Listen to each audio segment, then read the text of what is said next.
Hi friends, எல்லோரும் நல்லா இருப்போம். Good morning. இன்றைக்கி டியூஸ்டே. காலைல நான் 3:40க்கெலாம் எழுந்துட்டேன்.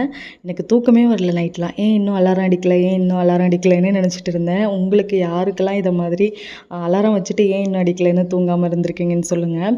ஒரு 9 டேஸ் கேப்க்கு அப்புறம் இன்றைக்கி தான் எழுந்து பிரம்ம முகூர்த்த விளக்கெலாம் போட்டுவிட்டேன். 5:30 ஆகுது. நான் எல்லா பூஜையெல்லாம் முடிச்சுட்டு சுட தண்ணியும் போட்டுட்டு ரைஸும் வச்சுட்டேன். பாதாம் ஊற வச்சுருக்கேன் பசங்களுக்கு. எனக்கு ட்ரை ஃப்ரூட் ஜூஸ்க்கும் ஊற வச்சுருக்கேன். இன்றைக்கி வேர்க்கடலை சாதம் தான் செய்ய போகிறேன். அப்புறம் இது கிட்னி பீன்ஸ் ராஜ்மா ஊற வச்சுருக்கேன் சுண்டலுக்காக. என்னோடய டே இப்படி தான் கொஞ்சம் சீக்கிரமாக ஆரம்பிச்சிச்சுன்னா அன்றைக்கி பீஸ்ஃபுல்லாக போகும். நீங்களாம் எப்படின்னு சொல்லுங்கள். நான் காலையிலே எழுந்து இன்றைக்கி மாதிரி டெய்லியும் எழுந்திருக்கணும் அப்படிங்கிறது என்னோடய ஃபஸ்ட்டு விஷயம் இருந்தது. மற்றபடி எல்லாம் எப்போதும் போல தான் வேண்டிக்கிட்டேன். ஆனால் இது நான் மனசுக்குள்ளேயே நினச்சது டெய்லி இதை மாதிரி என்னை எழுந்திருக்க வை அப்படின்னு தான் நினச்சிட்டு இருந்தேன். நீங்கள் யாரெல்லாம் இன்றைக்கி காலையிலே எழுந்தீங்கன்னு சொல்லுங்கள். சஷ்டி வேறு வரப்போகுது, தீபாவளி வரப்போகுது. உங்கள் வீட்டிலலாம் என்னென்ன ட்ரெஸ்லாம் எடுத்துட்டிங்களான்னு சொல்லுங்கள் ஃப்ரெண்ட்ஸ். உங்களுக்கு இந்த வீடியோ பிடிச்சிருந்தா லைக் பண்ணுங்கள்.